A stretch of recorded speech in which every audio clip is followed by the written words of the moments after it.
Hello my people, yes, so it's your girl Anita and this is my video diary about my journey in the diaspora so far. Yes, I'm back in your face.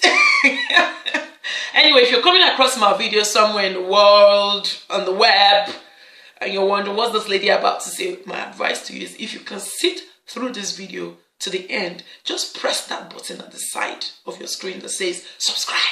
Yes, thank you in advance. And for you, my ardent viewers, I can only say thank you, thank you, thank you, thank you. You're far too kind. Yes, I stole that from Jay-Z. Okay, this is a video forum I created some time back for people like me, and by that I mean adults like me who decided to migrate.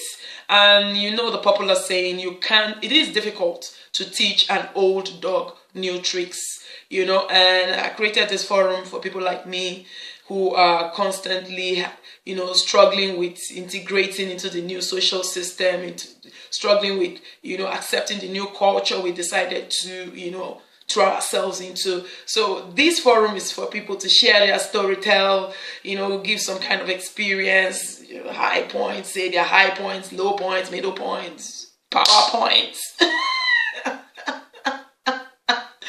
Okay, so I'm going to go to into the gist of the day, and this gist is inspired by a comment I got from a brother. Last video I put up was about my vacation in Nigeria, and I talked about how I came across some youths, my friends, who are seriously taking their life very serious, you know, engaging in nation building in the most positive and creative manner.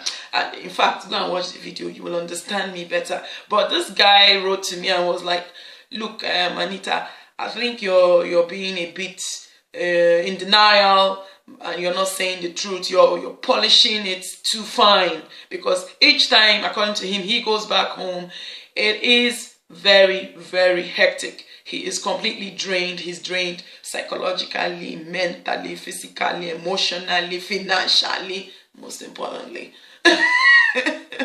And he is completely drained. Well, I went home, I came back. I was a bit drained, and that was from too much activities, moving around, trying to visit a couple of, not mentally or any other way. And that was because I applied the basic rule of life, being real about the situation you find yourself in. You know, I'm going to quickly tell the story. Some time ago, I was traveling and I met a guy in the plane, and he was transiting through Skipo from America, and this guy all through was talking about how he was holding up 3 jobs, he was working very hard, paying mortgage, paying insurance on his car, health insurance, you know, just paying bills. That's what living in the diaspora is all about. Living in the Western world especially is all about bills, bills, bills. And this guy was just, I don't know if he was lamenting or he was just gisting, but I was like, you know, I appreciated the brother. I was like, can you imagine, such a hard-working guy. And we get to the airport in Nigeria, and you know, in Nigeria, I don't know what part of Africa you're from, but in Nigeria, some of the people can just walk up to you and say, what did you bring for me? Did you bring a gift for me? And this, my brother that was lamenting, or I don't know what he was doing, brought out a bundle of dollar notes and was just sharing out to, like $5, $10 notes, and was sharing around to a bunch of strangers. I just couldn't help but think that was cheap show off. I didn't know where that character in him came out from, because this was a guy who was like, I work so hard, and then he's just dashing, or he's squandering his money. I don't know how to explain that, but I don't think after you lament so much, you should participate in that kind of activity. It's very confusing.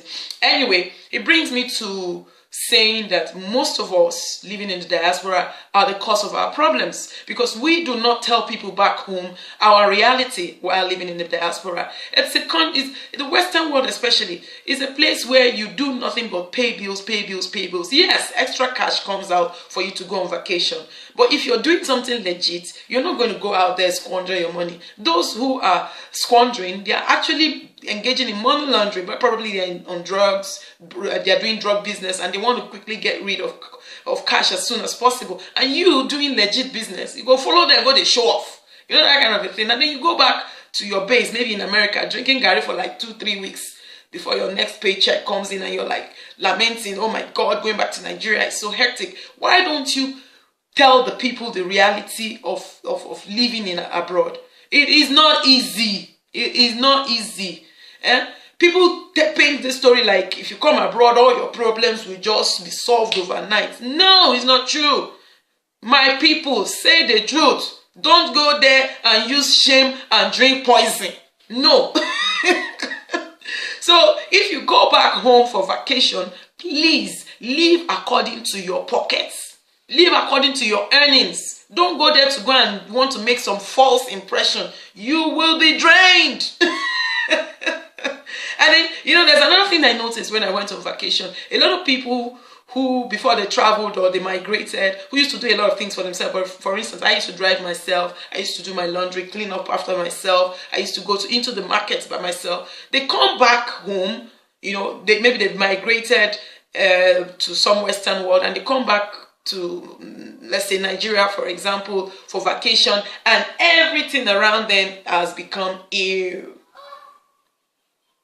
Everything is ill. They go to the kitchen, ill. They go on the street, ill. They go in the taxi, ill. They go in public transport, ill. Everything around them is ill. I just cannot, you know, place that quick transition. And you complain people are eating, I mean, people are draining you. You don't want to go into the market to do your shopping yourself. You don't want to wash or clean up your room for yourself. And when things go missing, you complain that people are draining you, or they are stealing from you, or I don't know. You know, you want to go around. You can't take a cheap taxi or keke marwa. Don't go on Okada. You know, you can't go on, you know, like public transports. You can't take a cheap taxi. You want to do car hire, and you go back to your base abroad and you're lamenting, oh my God, I'm drained. No, I think we should be much more real to ourselves and stop putting yourself under unnecessary pressure. It's not like you owe me that anyway, but I feel I should just say something. You know what I'm saying? You know, so I mean, if you cannot go to the market by yourself and you send some little cousin to the market, you would expect that he will add interest of over 100% in the bill. You know what I'm saying? I mean, like a girl she gives her ATM card to her cousin to go and withdraw money for her, and gives the PIN code to the cousin. And I'm asking her, would you do that in America? Would you give your credit card to even your brother or your mother or your father? No. So why are you doing it back when you go on vacation back in Nigeria? Why? Why can't you just be much more alert, be much more conscious? I mean, these things are going to drain you. They will drain you. It's not like, I mean, I'm forcing you not to be drained. But I'm just being, you know what I'm saying, talking in my own little corner here. Okay, maybe I came across a bit too harsh, but I mean, what do you guys think? Am I making sense or not?